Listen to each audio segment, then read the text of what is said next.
Anong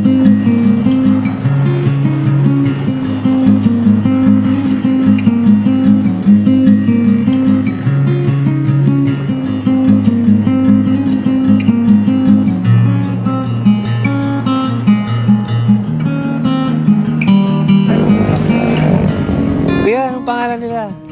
Ako si Arvin Mendoza. Arvin, nice to meet you. Okay.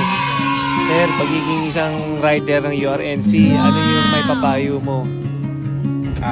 Mapapayo ko bilang URNC, siguro daan-daan lang tayo lagi sa pagmamaneho. Lalo na sa mga banking. Yun. Bigay na natin sa kanila yun. Okay. Kalma lang tayo palagi. Kalma lang. Makakarating naman ano? Chill ride lang. Chill ride. Thank you. Thank you, Kuya Arvin.